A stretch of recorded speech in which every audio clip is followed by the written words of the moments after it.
자, 우리 오늘 신명기 12장부터 볼 차례예요. 지난주에 신명기 1장부터 11장까지를 한 번에 했거든요. 그러니까 패턴이니까요. 그게 이제 두 번의 반복이었다 그랬죠. 그러니까 신명기 11장부터 11장까지가 회고였어요. 그 다음에 두 번째 덩어리였던 12장부터 26장까지가 신명기 법전. 그래서 레위기의 재해석 또는 추가되고 주석이 있다 그랬어요. 이렇게 추가되거나 빠진 게 있어요. 레위기에 있던 거. 그 다음에 이제 27장부터가 축복과 저주장. 그리고 31장부터 34장까지가 모세의 죽음이에요. 그러니까 1장부터 11장까지는 두 번의 회고라 그랬죠. 내가 너희가 불순종했는데 불순종했다. 십계명 줬다. 이 말씀을 기억해라. 또 내가 너희를 선택한 건 너희가 잘나서 가냐? 작았어. 근데 너희가 불순종했어. 내가 너한테 율법을 다시 줬지? 그걸 기억하고 지키라고 한 게 11장. 그래서 1장부터 6장까지, 7장부터 11장까지 두 번의 비슷한 얘기를 반복함으로 모세의 유언적인 말씀을 율법을 기억하고 율법을 지켜라. 이게 이제 첫 번째 덩어리였고 12장부터가 신명기 법전 그랬죠. 오늘 이제 12장부터가 신명기 법전이에요. 이 신명기 법전은 제가 레위기하고 신명기 법전에 겹치는 내용이 많거든요. 그럼 레위기하고 신명기 법전 뭐가 차이 나냐? 레위기는 광야에서 지켜야 될 규례예요. 신명기는 정착민으로서 지켜야 될 규례예요. 그러니까 레위기는 광야에서 지키는 규례거든요. 그래서 시내산에서 주어지고 광야에서 그들이 어떻게 진을 치고 어떻게 행진하고 뭐 이런 얘기도 이제 민수기에 있었죠. 근데 거기서 어떻게 성막을 중심으로 예배하고 또 정결하게 살고 그리고 이제 그런 얘기들 도덕법도 있고 그게 이제 레위기가 있었던 제사법이라든가 삶에 대한 얘기를 했다면 신명기는 너희가 그 땅에 들어가서 이렇게 살아라 라는 거예요. 그러다 보니까 광야에서 지켜야 될 규례가 없어진 것도 있고 없는 것이 추가되기도 하고 또 어떤 것은 주석이 좀 붙기도 하고 그래서 신명기는 레위기의 이야기가 그대로 온 것 같은 느낌이에요. 그런데 약간 좀 해석이 다르거나 좀 강조점이 다른 거예요. 자, 그러면 신명기 법전 12장부터 볼게요. 신명기 법전 보기 전 레위기 20장부터 우제, 성절, 보완, 축서에서 27장까지 했었거든요. 20장이 우상숭배자 처벌 규례, 21장이 제사장 처신 규례, 22장이 성물에 대한 규례. 성물은 이런 거 아니고 제물이라 그랬어요. 그 다음에 23장이 절기에 대한 규례. 뭐 이런 식으로 해서 레위기가 갔는데 뒷부분이 지금 여기 12장부터는 그 뒷부분에 대한 얘기가 더 강하죠. 왜냐하면 앞에 부분은 레위기를 좀 잠깐 볼까요? 레위기하고 신명기하고 다른 부분을 보면 레위기 1장부터 5장까지가 5대 제사를 거론해요. 번소, 화제권. 그 다음에 7장부터 10장까지가 제사장에 대한 규례. 그래서 제사장이 어떻게 예배를 집례하며 집례법을 가르쳐 준 다음에 그들에게 기름 부음 붓고 그들이 처음으로 집례 한번 해보고 그 다음에 나답과 아비후가 다 죽는 얘기까지. 거기는 반복할 이유가 없겠죠. 신명기에서 이미 다 된 걸 그때나 지금이나 똑같은 걸요. 그리고 그것을 다시 위임식, 취임식 이런 얘기 할 이유도 별로 없고 그 다음에 11장부터 15장까지가 정결례, 동물 규례, 그 다음에 산모 규례, 문둥병 규례, 유출병 규례 이런 것들이 이제 여기 신명기에는 좀 들어와요. 그러니까 그런 얘기들이 이 신명기에서 하게 되는데 12장하고 13장은요 우상숭배자 처벌 규례를 말해요. 우리 레위기 20장에 우상숭배자 처벌 규례 그랬죠. 근데 레위기 20장하고 신명기 12장 13장하고 비교하면 신명기 12장 13장이 훨씬 길죠. 당연히 장수만 해도 두 개인데. 근데 레위기에서 우상숭배자 처벌 규례는 그들이 다 모여 살거든요. 모여 살면 누가 무슨 짓을 하는지 다 알잖아요. 나중에 이단들이 하는 짓인데 나중에 저는 크리스찬 공동체를 같이 그러니까 내가 뭘 한다가 아니고 같이 먹고 사는 동네를 만들고 싶어요. 맨날 꿈속에 살아요 제가. 그런데 생각한 게 뭐냐면 네 거 내 건 있어야겠죠. 근데 네 거 내 거 없어야 될 부분을 먹는 거예요. 그래서 공동 주방을 만들고 그래 살자. 누가 이제 우리 자식들이 예를 들어 자식들이 아빠 이것 좀 먹어 이거 사갖고 왔다. 그럼 내가 먹을 걸 좀 남겨두고 제 냉장고에 나머지 다 공동 냉장고에 넣어놓는 거죠. 그래서 같이 나눠 먹고 뭐 이렇게 같이 일도 같이 하고 이제 지친 사람들 와서 쉬다 가고 뭐 이런 생각을 해보는데 이건 뭐 거의 안 이루어질 것 같아요. 왜냐면 이런 공동체는 세상에서 성공한 적이 한 번도 없어요. 다 이단되고 교주되고 이러거든요. 하여간 근데 그러고 싶다 이 말이죠. 자 모여 살는다고 칩시다. 우리가 공동 식사하고 자 우리 아침은 각자 알아서 해주시고 점심 저녁은 같이 먹습니다라고 해서 식사 당번 정하고 같이 먹는다 쳐요. 그러면 그 공동 마을에 모든 대소사를 다 알겠죠. 엊그제 누구네 집 아들 와서 때문에 이러면서 뭐 그 집안에 있는 얘기 뭐 다 나오겠죠. 자 모여 살면 빠져나갈 구멍이 없어요. 자 지금 레위기의 우상숭배자 처벌 규례는요 성막을 중심으로 함께 모여 살았거든요. 그러니까 그 공동체에서 누가 우상숭배하는지 뭐 그냥 다 아는 거예요. 그래서 끌어다가 돌로 쳐 죽이면 되는 거예요. 개인 형벌이 되는 거죠. 근데 신명이 좀 달라져요. 자, 우리 이제 그 장면들을 좀 볼까요? 공동 책임을 하고 그래야 될 거거든요. 자, 여기 자 12장 1절에 12장에 먼저는 고기 먹는 규례가 나와요. 내 조상이 하나님 여호와께서 내게 주셔서 차지하게 하신 땅에서 너희가 평생에 지켜 행할 규례와 법도는 이러하니라. 아까 뭐라고요? 신명기는 정착민으로 지켜야 될 규례라고요. 레위기는요. 광야에서 지키는 규례예요. 그것이 정착민으로 지켜야 될 규례로 바뀌고 변형이 일어나죠. 자, 그럼 5절 볼까요? 오직 너희 하나님 여호와께서 자기 이름을 두시려고 너희 모든 지파 중에서 택하신 곳인 그 계실 곳으로 찾아 나아가서 너희의 번제와 너희의 제물과 너희의 11조와 너희 손의 거제와 너희의 서원제와 낙헌 예물과 너희 소와 양의 처음 난 것들을 너희는 그리로 가져다가 드리라 그래요. 자, 지금 무슨 얘기를 처음부터 하냐면 가나안 땅에 들어가거든 하나님께서 한 장소를 정할 거래요. 그곳에서 예배하라는 거죠. 왜 이게 중요하냐면 후에 가나안 땅에 들어가서 이스라엘 백성이 무너진 이유가 산당 때문에 그래요. 그러니까 한 곳에서 예배하라 했는데 산당에서 드리면서 예배 형태가 조금씩 바뀌겠죠. 여러분 우리나라 이 좁은 땅에도 지역마다 말투가 다르잖아요. 지금이야 이제 뭐 TV 이런 걸로 다 그냥 표준어로 다 어느 정도는 다 이해가 되지만 뭐 제주도 같은 경우는 거의 우리나라 아니죠. 옛날 같으면 뭐 알아듣겠어요. 그래 제주도 방언 가끔 TV 나오면 무슨 소리인지 하나도 못 알아듣겠어요. 그 토속어라네. 토속어 못 알아듣겠어요. 그렇지 않겠어요? 가끔 조현일 집사가 저한테 자꾸 자기네 동네 사투리 일부러 얘기를 해요. 일부러. 뭔 소리야 그것도. 그럼 이제 그거 알려줘요. 왜냐면 그 사투리가 일반적이지 않은 사투리들 있잖아요. 자, 좀 말이 달라졌어요. 지역이 달라지고 이러면서. 자, 그러면 제사법이 같겠습니까? 특별히 우리나라 아리랑이 지역마다 아리랑이 다 비슷비슷하지만 다 다르잖아요. 그것처럼 제사법이 맨 처음엔 실로에 그 다음에 예루살렘으로 오는데 하나님이 정하신 그곳에서 하라는 건 뭐냐면 예배의 절차가 바뀌면 안 된다는 거죠. 예배의 방식, 그 정신이. 가다 보면 산당에서 하다 보면 그 지역의 산당 예배와 그 지역 예배당 형태, 제단의 형태에 따라서 예배의 방식이 바뀌지 않겠어요? 그리고 우리 교회에서 예배하는 방식하고 지금 메모드급 교회에서 하는 예배의 방식이 같을 수는 없죠. 인원이 다르고 그 다음에 그 공간이 갖고 있는 개념이 다르고 그러니까 예배가 달라지고 예배 형태가 달라지면 그 정신이 살짝 바뀌거든요. 그래서 개혁교회가 끊임없이 말씀 앞에 말씀 앞에 서서 예배 형태도 계속해서 성경적으로 하려고 하는 게 개혁교회예요. 그러니까 우리는 사실은 예배 형태가 전통적으로 있다고 하지만 사실은 예배 형태를 정확하게 몰라요. 우리 초대교회로 돌아가자 그러잖아요. 예배 형태도. 초대교회 예배는 어떻게 되냐 물어보세요. 누가 아는지. 초대교회 예배 형태는요. 유대교 회당 예배를 본받아서 했어요. 유대교 회당 예배는 찬송을 드리고 시편 찬양 드리고 성경을 읽고 나누는 것이었어요. 안식일 날 모여서. 그게 이제 예배 형태였죠. 그게 이제 교회로 됐어요. 근데 이제 한 300년까지 교회 형태가 건물이 아니라 집에서 모였어요. 각자 집에서. 각자 집에서 모여서 예배하는 형태가 우리하고 좀 같겠어요? 성찬은요? 각자 집에서 성찬은요, 그 집을 빌려준 사람의 부인이 음식을 차리고, 주로 차리고, 사람들이 음식을 갖고 와서 함께 나눴단 말이에요. 그게 성찬의 형태였어요.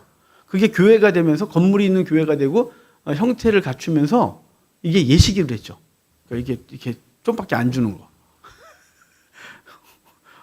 더 많이 먹었으면 좋겠는데 뭐 이런 거 있잖아요. 근데 이제 요만한 거 주고 입에다 카톨릭 같은 경우 전병 이렇게 씩 녹아면 없어지는 거. 뭐 이런 거 주고 포도주 부치고 혼자 먹고 뭐 이렇게 바뀐 거 아니에요. 우리 개혁교회는요. 우리 성찬 다르죠. 우리 성찬하고 다른 교회 성찬은 어떤 교회는 백설기가 구해요. 어떤 교회는 밀전병을 부어서 하고 어떤 교회는 카스테라로 하고 어떤 교회는 또 포도주 대신에 막걸리 하는 교회도 있고 예전에 요즘만 안 그래요. 그거는 색깔이 중요하다는 걸 신학적으로 배웠기 때문에 하지만 그때는 술이 중요해서 막걸리 했어요. 토착화하겠다고. 이게 자꾸 바뀌거든요. 그러니까 중요한 거 뭐냐면 그 장소가 바뀌면 거기서 똑같은 예배를 드리고 똑같은 하나님을 섬겨야 되는데 한 곳에 정했다는 거죠. 그것이 지금 오늘 본문이에요. 그러니까 그곳에서 예배하라는 거예요. 딴짓하지 말고. 그러니까 그럼 우리는 예배 형태는 본질이 아니에요. 예배 형태는 본질이 아닙니다. 찬송을 몇 번 했냐, 성찬을 매주 했냐 안 했냐, 뭐 주기도문을 어떤 교회는 하고 어떤 교회는 안 하냐, 뭐 순서가 이게 전혀 중요하지 않아요. 그 정말 안 중요해요. 그거 목숨 걸고 싸울 거 하나도 없어요. 예배 형태는 교회마다 다르고 그 다음에 교파마다 다르고 조금씩 다르거든요. 여러분 영국 성공회가 한국에 왔잖아요. 개혁교회예요. 그들의 신학적 정신은 우리하고 똑같아요. 예배 형태는 완전히 가톨릭이에요. 그래서 그들의 목회자들 사제로 부르죠. 신부님. 우리는요. 저한테 와서 목사님 저한테 신부님 이러면 제가 얼마나 이상하겠어요. 저는 다르죠. 형태도 다르고. 근데 내용은 같아요. 내용이 같으면 돼요. 여기 이제 그런 것들을 위해서 한 장소를 정했고 그런 거죠. 근데 그 한 장소가 이렇게 그러면 어디냐? 이제 복음적으로. 그럼 복음적으로 한 장소를 말하신 부분이 있어요. 예수님이 요한복음 4장에서. 요한복음 4장이 사마리아 여인과 만나는 장면이죠. 사마리아 여인과 만나서 문 얘기를 하다가 그 여인이 묻잖아요. 선생님, 우리는 그리스산에서 예배해야 된다고 당신들은 예루살렘에서 예배해야 된다. 예배해야 된다는데 대체 어디서 예배해야 됩니까? 라고 묻잖아요. 근데 주님이 뭐라 그래요? 예루살렘이야 이것들아. 이렇게 말하지 않고 이 산에서도 말고 저 산에서도 말고 신령과 진정으로 예배할 때가 오늘 곧 이때라. 그게 이때라가 지금이야. 나야. 라고 해서 그 여인이 예수님 만나고 마을 뛰어가서 내가 메시아를 만났다. 그래서 주님께 오죠. 그러니까 주님이 말씀하신 게 뭐냐면 여기서 한 장소를 정했다는 건 구약에선 물리적 장소를 말하는 거예요. 실로, 그 다음에 예루살렘. 그런데 실로는 북이스라엘에 있어요. 실로가 세겜 바로 아래, 베델에서 세겜까지 가다가 실로가 있어요. 그러니까 에브라임의 중심 도시 정도 되는 거죠. 그러니까 거기 있던 거죠.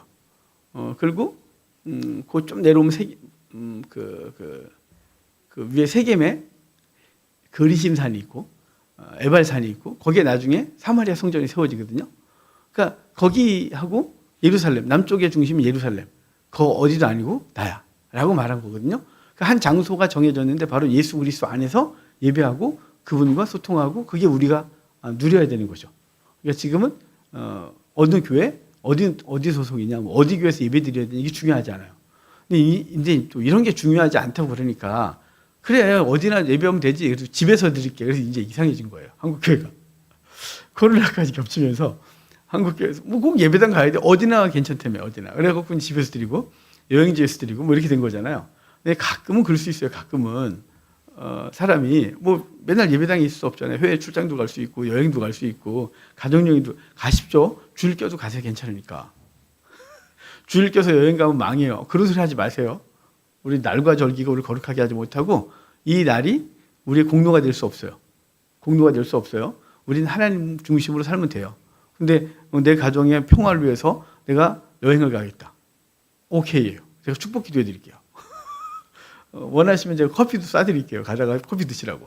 상관없어요, 여러분. 우리가 너무 율법적으로 할 거 없고 그런데 이제 제가 이렇게 가르치면 이걸 지혜롭게 받아들이고 아 그래 본질이 그거구나 라고 하면 되는데 이걸 잘못 받아들이면 교회 안 하면 되는 거야? 그래갖고 또 교회 안 오는 거예요.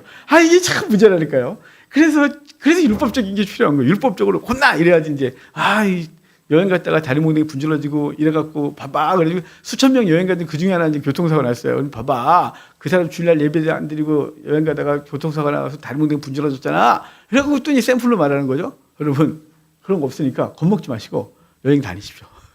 가족 여행하십시오. 가족의 화목을 위해서 가족이 하나님 앞에서 아름답게 다 직장 생활하는데 뭐 날짜도 안 맞는데 주말 가셔야죠. 금, 토일 이렇게.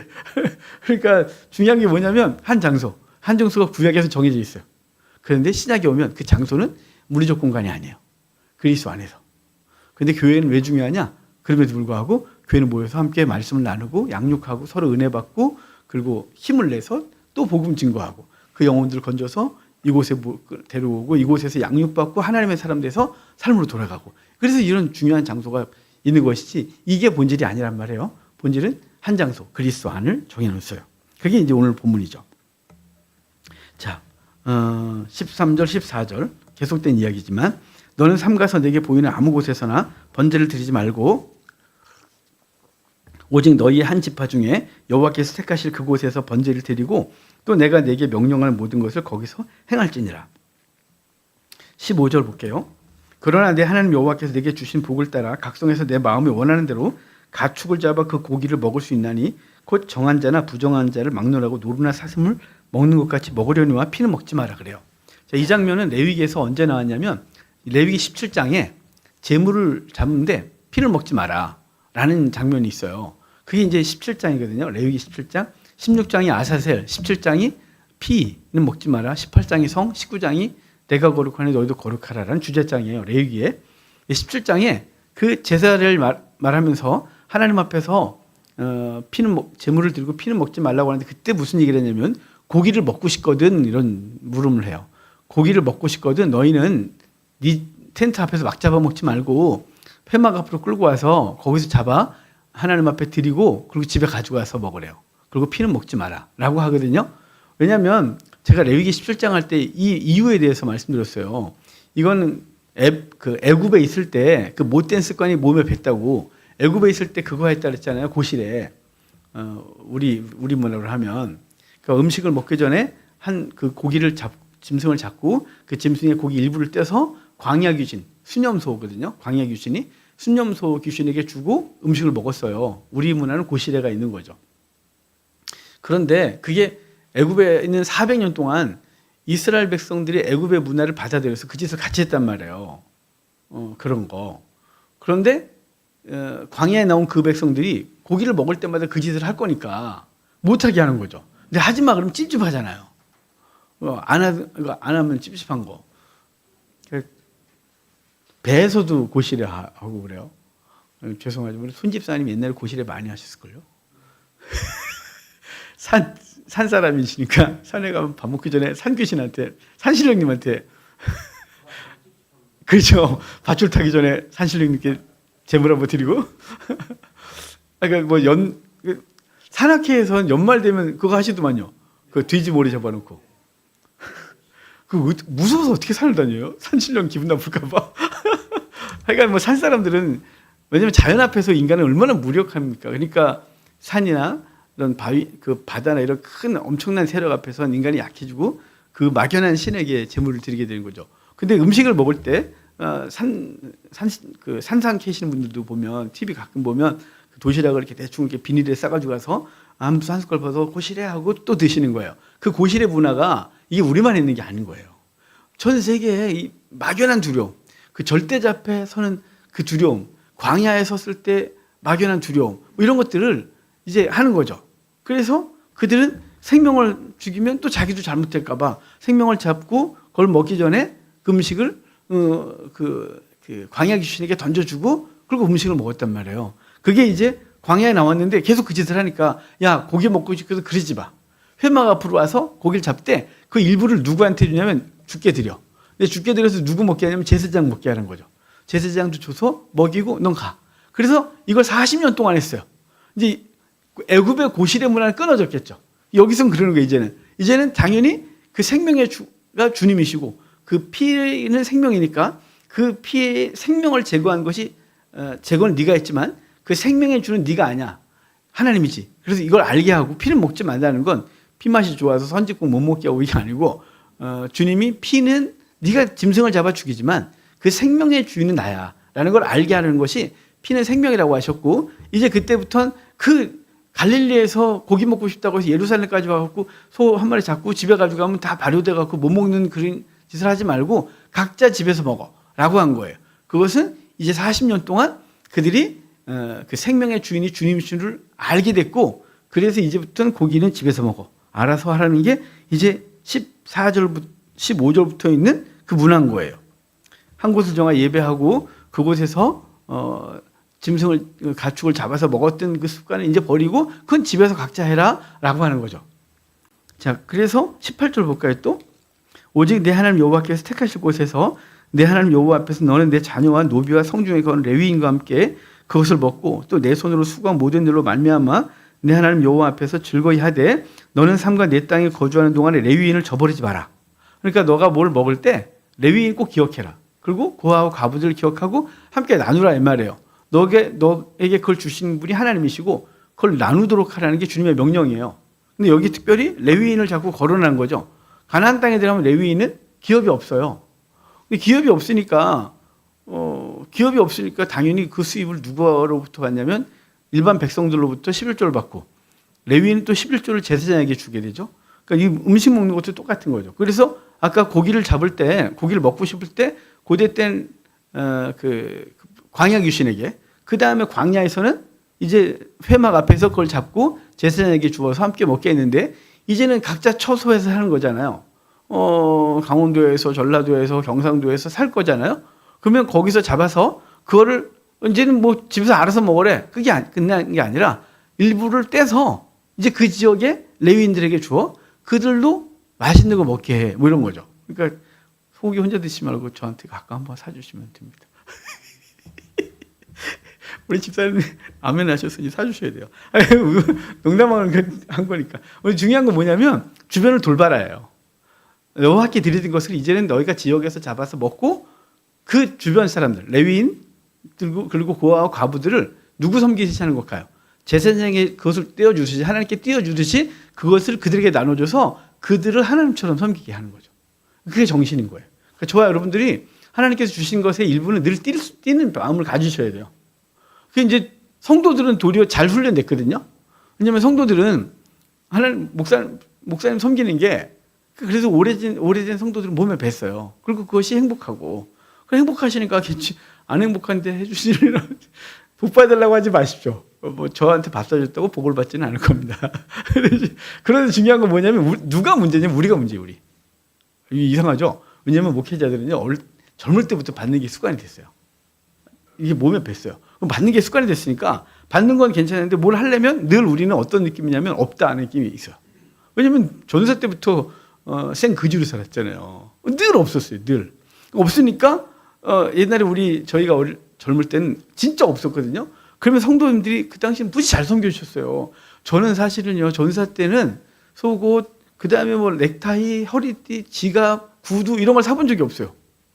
조그만 교회 섬겼든 큰 교회 섬겼든 간에 그건 늘 티켓이 들어오거나 목사님 전사님 가시죠. 그래서 그런 거 사주셨어요. 근데 뭘 없냐? 생활비는 없었죠. 돈을 주는 분은 그렇게 의외로 많지 않았어요.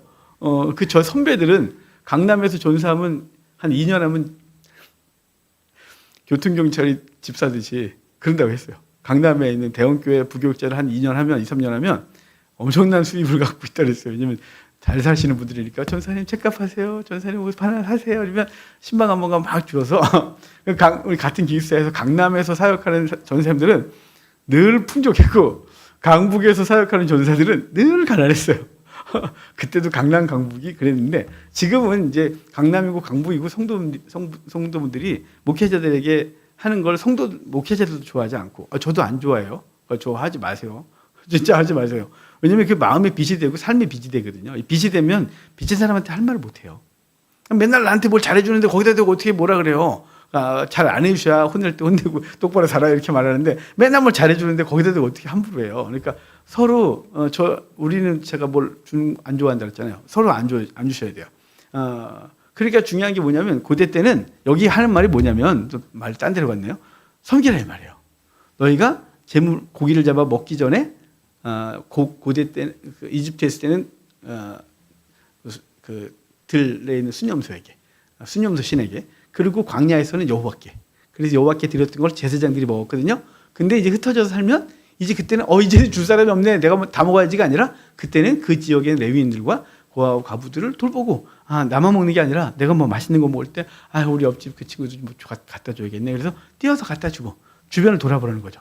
여러분 그래서 우리 아까 참 우리 사역자들이 잘 못한다는데 이게 습관이 되면 안 된다는 뜻이에요. 습관이 되면. 그래서 늘 의식적으로 뛰어요. 의식적으로 뛰어서 이 통장에 있는 건 내 거 아니야. 그래서 어떤 수입의 어떤 부분은 뛰어서 이렇게 통장에 넣어놓거든요. 저희가 이렇게 따로 있어요. 가끔 제가 집사람한테 돈이 급할 때 좀 뺐어자. 그러면 집사람이 저한테 눈알을 뒤집으면서 저를 죽이려고 그래요.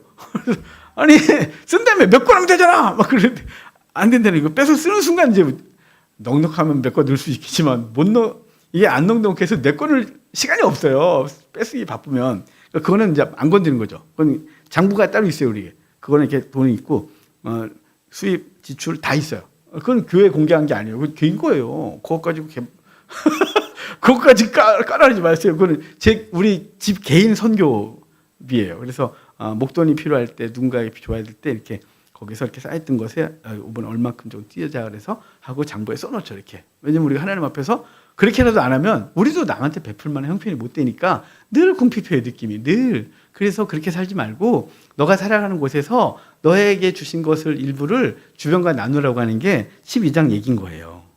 아시겠죠? 자, 그렇게 하고 그러니까 서로 나누셔야 돼요. 자, 13장 오면 여기 이제 우상숭배자 어떻게 하라고요? 돌로 죽이는 얘기를 하는데 너희 중에 선지자나 꿈꾸는 자가 일어나서 이적과 기사를 내게 보이고. 자, 선지자나 꿈꾸는 자가 그런 사람들을 왜 사람들이 쫓아다니냐면 여기 이적과 기사가 그에게 보이기 때문에 그래요. 누군가가 갑자기 저한테 딱 처음 만났는데 목사님이시군요. 거기까지 이제 어느 정도 제가 목사같이 생겼으니까 오케이 그랬는데 갑자기 저한테 목사님 내일 목사님에게 뭐 이러이러한 일이 벌어질 거예요. 미쳤네 이 사람이. 그랬다가 이제 진짜 그런 일이 벌어지면 그때부터 저는 그 사람에게 묻기 시작하는 거죠. 저기 성도님 저 내일 모레 이런 일인데 어떻게 하면 좋을까요? 그때 이제 해주고 이제 자꾸 표적과 기사가 그 말에 따르는 거예요. 그러면 우리는 자연스럽게 우리 종교성이 그를 따르게 되죠. 그래서 선지자나 꿈꾸는 자 이 말은요. 표적과 기사가 따른다는 건 다른 데 현상이 있다는 거예요. 그렇기 때문에 그 사람을 추종하는 거죠. 여러분 이단이 맨 처음부터 이단을 따르지 않아요. 이단에게 표적이 드러난다니까요. 신기하게 이단들한테 그 사단이 갖고 있는 표적이 있어요. 옛날에 박태선 장로였죠. 그 어마어마하게 표적이 일어났어요. 그러니까 쫓아다니죠. 저기 김기동 씨요. 김기동 씨는 그냥 손만 얹으면 귀신이 나갔고 막 예언하고 막 그랬단 말이에요. 막 귀신하고 통변하고 막 얘기를 하고 그러니까 천막만 쳐도 사람들이 막 몰려다녔죠. 그럼 표적이 따랐어요. 그런데 그 표적이 따를 때 사실 그분들이 하나님 앞에서 말씀을 딱 가지고 이게 아니고 말씀을 제대로 가르쳤으면 얼마나 아름다웠겠어요. 그런데 그 말씀은 없고 그 표적을 이걸 따를 때 사람들이 막 추종하니까 자기가 하나님 위치에 딱 서고 그때부터는 하나님 말씀도 안 들리는 거죠. 그러니까 결국은 사람들을 옳지 않은 대로 이끌고 그도 죽는 거예요. 근데 어찌됐거나 선지자가 꿈꾸는 자 이 말은 이 꿈꾼다 이 말이 좀 약간 비아냥거리기도 하죠.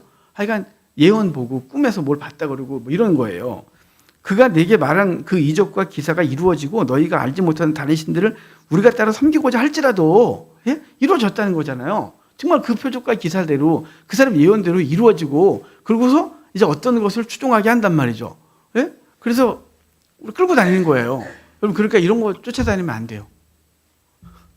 제가 옛날에 요즘은 제가 그 표현을 안 써요. 삐리리. 그 신비주의자들 제가 삐리리 한다 그래서 삐리리. 그 삐리리 쫓아다니지 말라고. 근데 요즘은 그런 표현 안 써요. 그분들이 기분 나빠하는 것 같아서 안 쓰는데 하여간 그런 거가 현상이 있다는 거죠. 따르지 말아요. 자, 3절 너는 그 선지자나 꿈꾸는 자의 말을 청종하지 마라. 이는 너희 하나님 여호와께서 너희가 마음을 다하고 뜻을 다하여 너희 하나님 여호와를 사랑하는 여부를 따라 여부를 알려 하사 너희를 시험하심이라. 무슨 뜻일까요? 자, 너희가 하나님을 사랑하는지 그들을 따라가는지를 시험하는 거래요. 얼마나 무서워요. 자, 하나님을 사랑한다면 그냥 미래 몰라도 상관없어요. 내가 이 일하면 어떻게 될까 상관없어요. 여호와를 사랑하는 거 못 가요. 오늘 말씀하신 이 말씀이 내 삶 가운데 이게 오라 그러면 그걸 하는 거예요. 그런데 그 표적과 기사를 추구하고 얘기하고 하는 거짓 선자나 그 다음에 꿈꾸는 자들이 하는 거 뭐냐면 우리의 미래를 자꾸만 얘기를 하고 그리고 그 사람을 추종하게 하고 하나님 말씀이 아니라 점점 그 말을 사랑하고 그를 추종하게 하는 거예요. 그 다음부터는 절대로 하나님의 말씀은 관심이 없는 거죠. 예? 그러니까 하나님 말씀은 관심이 없고 표적과 기사만 쫓아다니는 거예요. 그래서 우리가 잘 아는 대로 여기만이 아니라 데살로니가서에 보면 왜 데살로니가 후서에 그 종말에 대한 얘기를 할 때 그 종말을 따르는 사람들, 시기와 때와 뭐 어떻게 된다는 등 이런 사람들, 그래서 그들을 향하여 하는 말이 있어요. 데살로니가 전서 후서 2장 봅시다. 또 제가 말을 또 대충 바꿔서 얘기를 하면 저는 개념만 이해하는, 저는 외우는 걸 별로 좋아하지 않고, 좋아하지 않는다고는 못해요.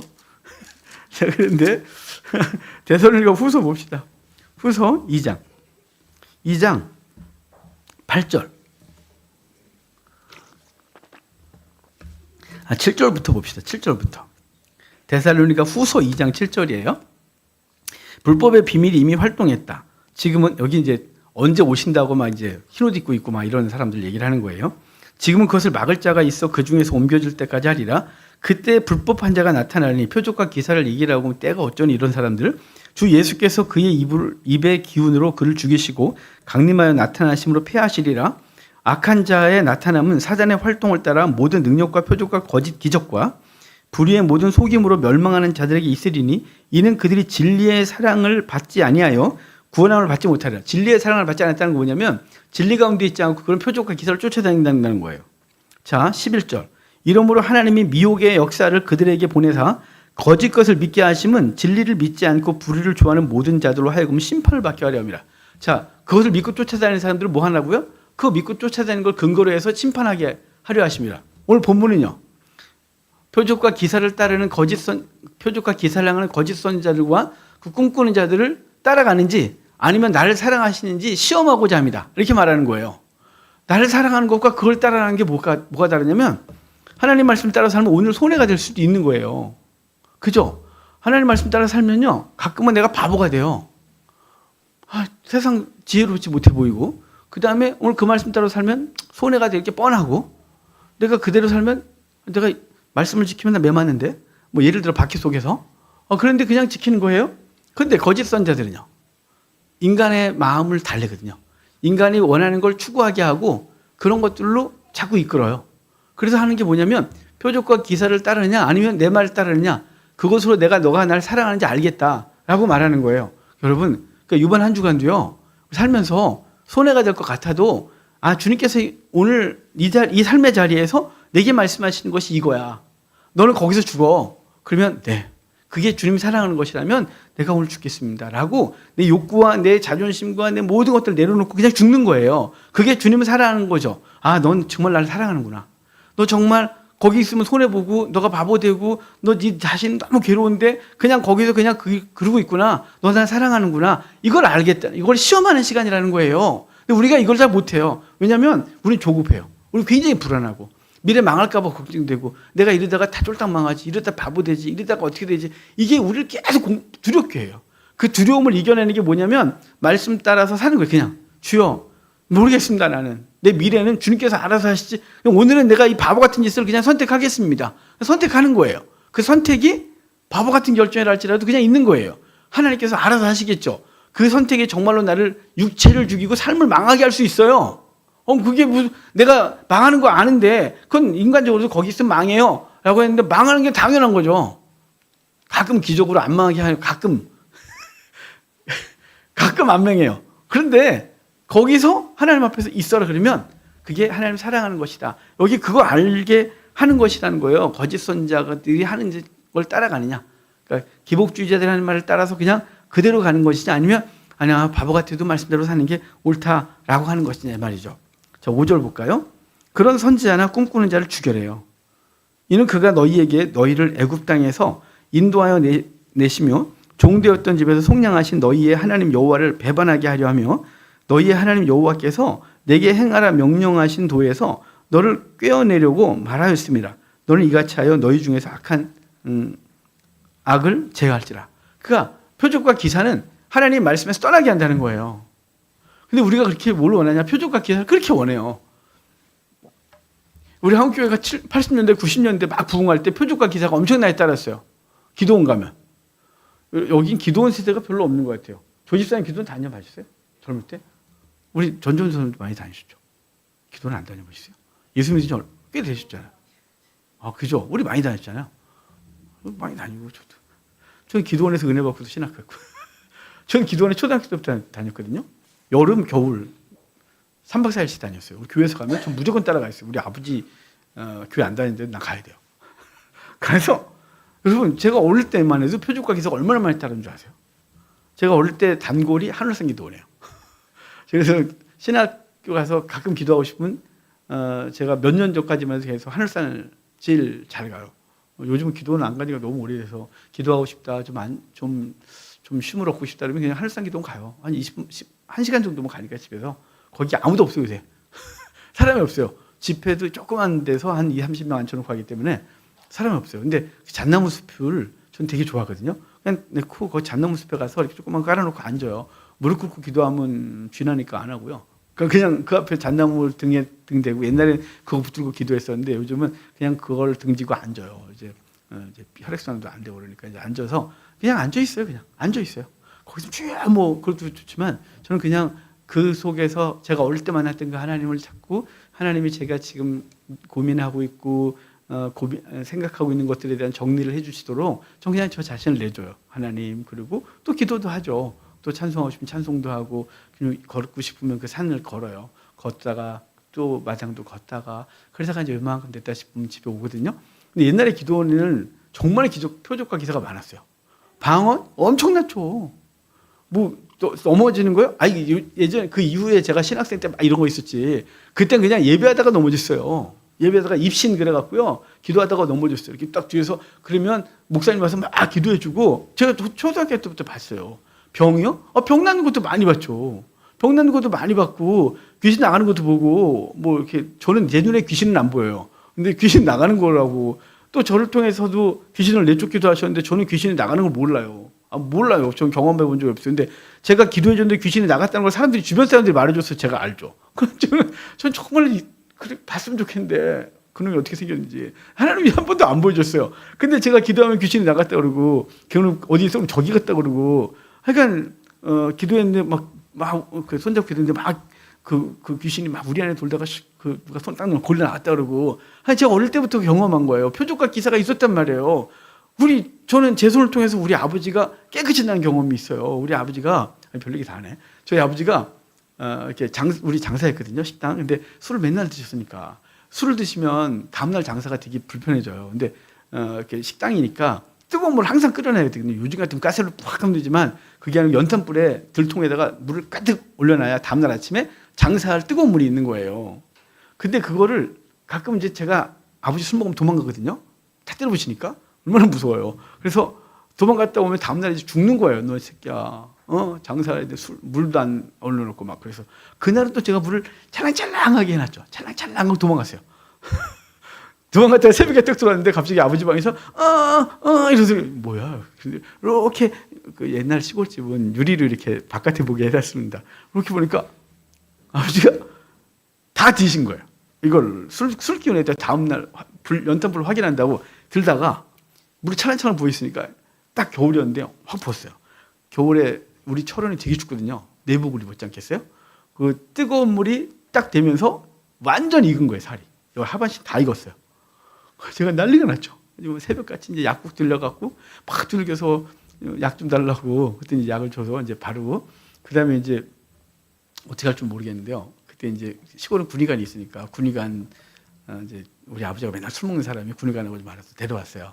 받아왔더니 빨리 서울에 있는 병원으로 옮겨라. 안 그러면 죽을 수도 있다. 너무 많이 튀어서 오늘 3분의 2인가가 뒤면 피부업을 못하면 죽는다면서요?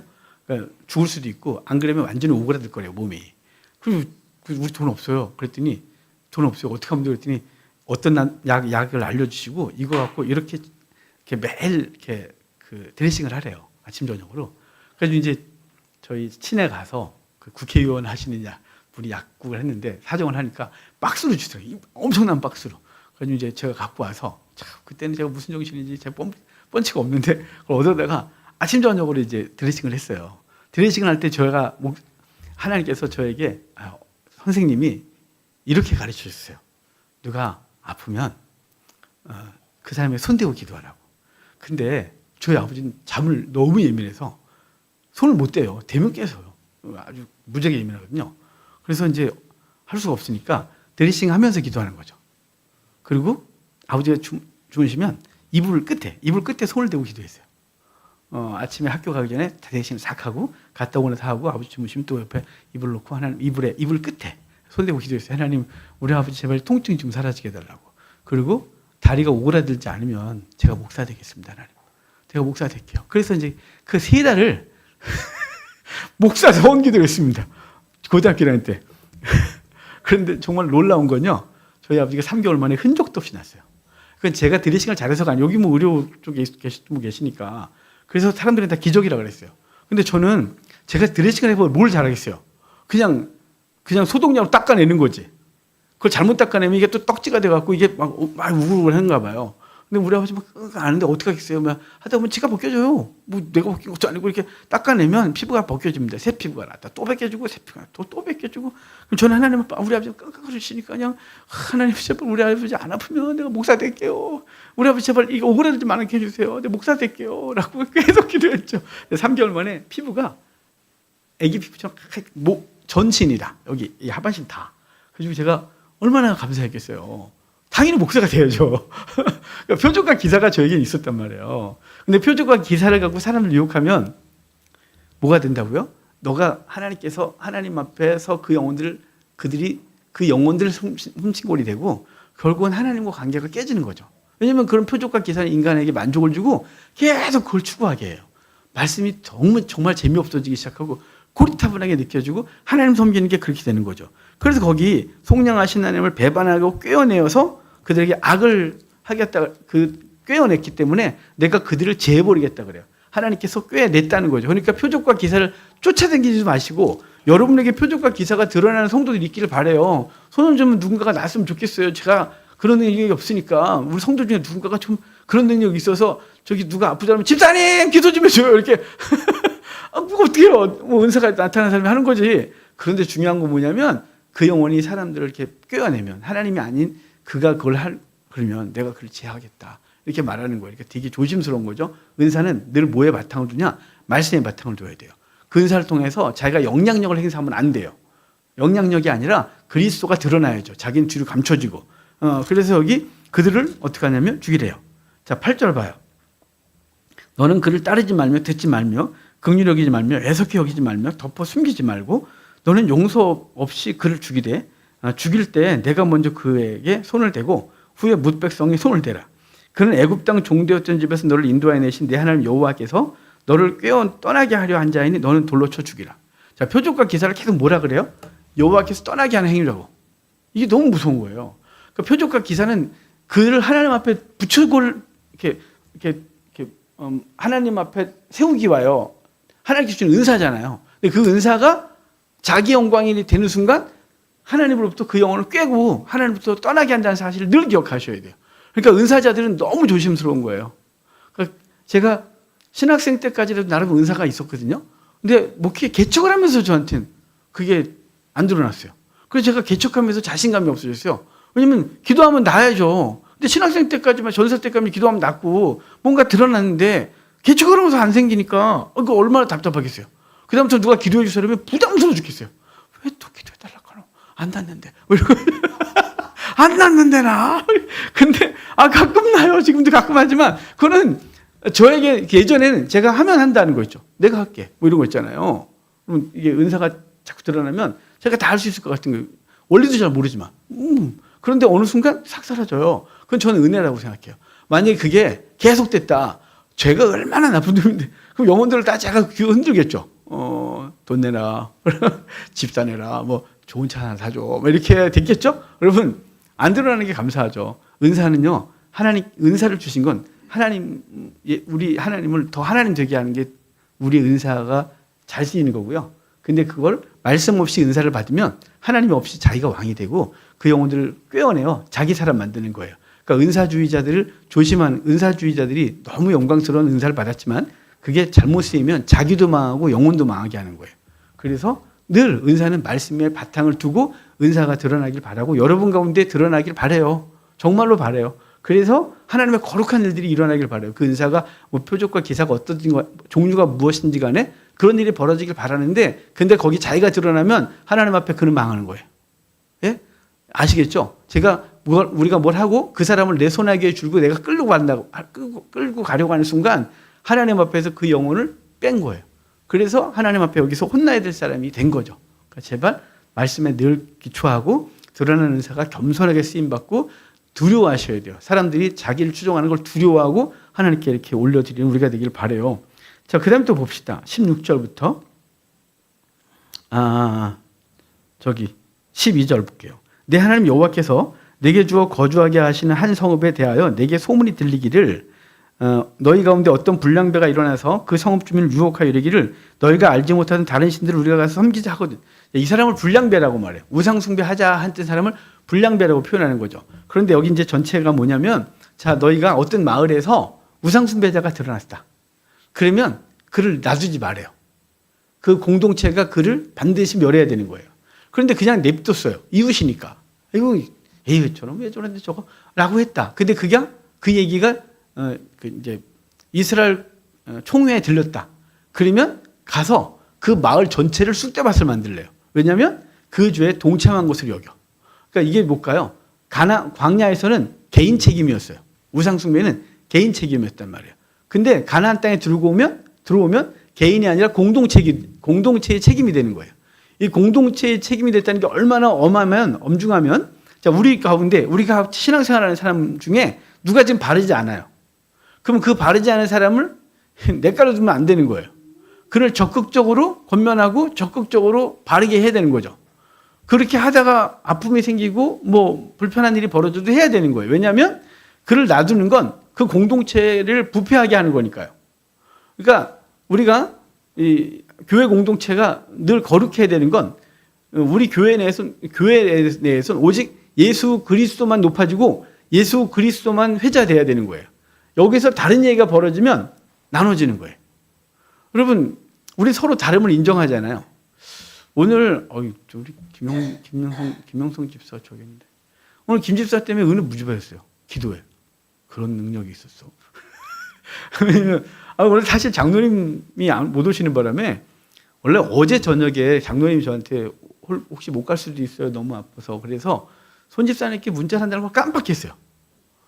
손 집사님 대체해 주세요라고 해야 되는데 아침에 생각났어요. 그래서 아침에 지금 오실 시간인데 어떡하지? 안 돼. 그럼 또 부담스럽지. 그래서 와서 조영 집사가 무슨 오늘 장로님을 하실래 했더니 딴 사람 없어요. 그래서 아니 우리 조영 집사는 조영 집사님 기도를 준비하려면 무작위 오래요. 전주 설교를 딱 몇 번 듣고 거기서 해서 다시 되뇌 있는 기도를 해주시거든요. 그러니까 당장 안 되는 거죠. 대충 기도할 수 있는 게 아니니까. 손 집사님도 대충 안 하시잖아요. 어떡하지? 그래서 이제 만만한 게 제 사위니까. 네가 해라. 그래서 던져놓은 거예요. 못해요. 그럼 또 제가 하려고 그랬죠. 아침에. 근데 오늘 두 젊은이 때문에 설교하신 우리 최성 교사님, 그 다음에 우리 김영성 집사님 때문에 은혜 2개 받았어요. 근데 오늘 그 기도 저하고 나눈 거 없어요. 그 용납하고 용서하고 그러고 너무 울먹고 이걸 내가 울 수도 없고 안 울 수도 없고 미치겠네. 어떡하지 이거. 그래서 난 맨 처음에 기도가 자꾸 끊어지지. 그래서 원래 유창하잖아요. 우리 김영세 집사가. 유창한 기도가 오늘 자꾸 끊어. 이렇게 봤어요. 그랬더니 울먹거리고 혼자서 울면서 기도하길래 주여. 그래서 이제 그런 은혜 받았어요. 그거죠. 우리가 공동체 책임이라는 거예요. 우리 안에 연약한 사람, 우리 안에 모난 사람을 내쫓는 게 아니고요. 그를 정죄하고 비난하는 게 아니라 그걸 끌어안고, 끌어안으려면요 얼마나 아파요. 모난 사람 끌어안아 볼까요? 모난 사람이 계속 찔러요. 계속 찔러요. 끌어안으면 더 세게 끌어안을수록 막 찔러요. 그러니까 안 하고 싶죠. 둥그러운 사람은요 자꾸 빠져나가요. 자꾸 빠져나가요. 그러니까 조그만 사람은요 잡히지도 않아요. 그 사람은요 끌어안을 수도 없어요. 우리 다 달라요. 근데 우리는 나와 같아야 되는 거죠. 색깔도 같아야 되고 삶의 분위기도 같아야 되고 정치관도 같아야 되고 이래 되니 교회가 쪼개지고 한국 교회가 엉망이 돼버린 거예요. 교회는 다름을 인정하고요. 예수 그리스도를 중심으로 해서 그의 나라를 세우는 것으로 교회가 유지되고 교회가 교회 역할을 하는 거거든요. 그러니까 여기 지금 공동체 책임이라 이 말은 우상숭배만이 아니에요. 교회 안에 바르지 않은 가치관이 움직이는 거에 대해서 공동체가 책임을 지는 거예요. 그 공동체가 계속 그것을 어떤 바르지 않은 것을 계속 키워서 교회가 그리스도가 없이 어떤 이상한 공동체가 되는 거 있잖아요. 우리 한국교회가 너무 슬픈 건요. 지금 우리 한국교회는 너무 정치화됐어요. 한국 교회가 정치화됐어요. 그래서 좌교회, 우교회가 나눠졌어요. 이 말이 됩니까? 예수 그리스도가 이제 좌가 우가 있어요. 예수 그리스도의 나라를 세우는 거죠. 교회는 세상 나라를 세우는 게 아닙니다. 교회는 세상 나라를 세우려고 하나님이 세우신 게 아니라 교회는 하나님의 나라를 세워요. 그래서 그리스도만이 높임받아야 되고 그리스도의 가치관만이 우리 속에 있어야 돼요. 그리스도의 가치관이 뭐냐? 그러면 그 가치관과 서로 이렇게 나누는 게 아니고요. 그 가치관으로 영혼을 끌어안고 눈물로 기도하고 그 영혼을 살려달라고 하는 거예요.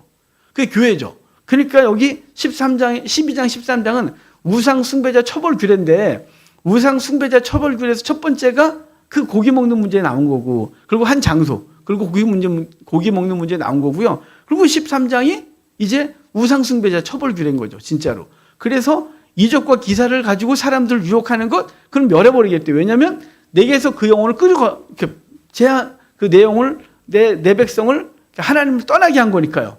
그 말씀이란 것을 잊게 한 거죠. 그래서 그렇게 추구하는 사람들은요, 말씀이 얼마나 재미없는 줄 아세요? 제가 이제 가끔 집회 가잖아요. 목회자들 집회 가요.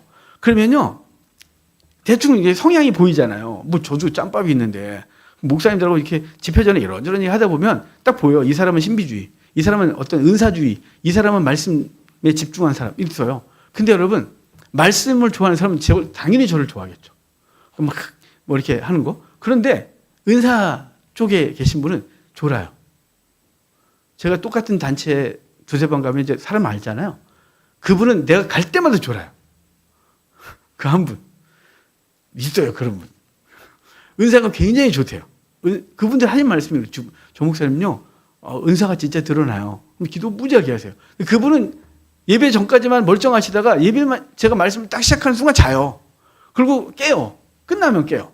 깨서 제 소리가 안 들렸다는 제 발음이 안 좋다는 둥.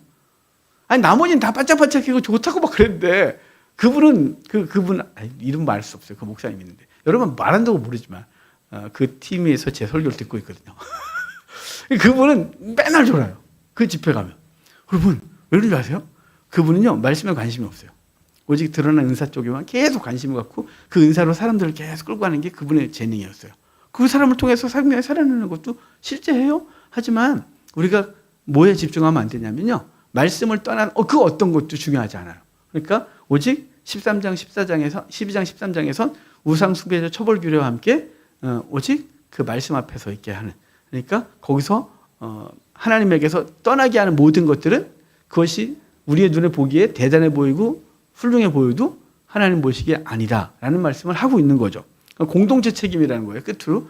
그러니까 여러분 우리가 한국교회, 우리 한림교회를 하나님께서 허락해 주셨고 이 교회에 그리스도 외에 다른 것으로는 이 교회의 그 어떤 것도 영향받지 않도록 하셔야 돼요. 그것은 그 모든 것들은 시대적 진리고 상대적 진리예요. 시대적이고 상대적 진리가 교회 내에서 득세하게 하면 안 되죠. 늘 그리스도라고 하는 이 복음이라는 진리 안에 그 모든 것들이 지배를 당하고 그리고 그것에서 말씀 앞에서 서게 해야 되는 것이 교회가 갖고 있는 역할임을 기억하시고 우리 이번 한 주간도 예수 그리스도 아니란 이 한 장소, 한 처소를 예비하신 그분의 말씀을 의지하고 그분 앞에서 그분 안에서 신앙생활하고 그리고 우리가 하나님 앞에서 추구해야 될 것이 무엇인지를 알고 그 바른 방향을 가지고 신앙생활하는 우리가 되길 주의 이름으로 축복합니다.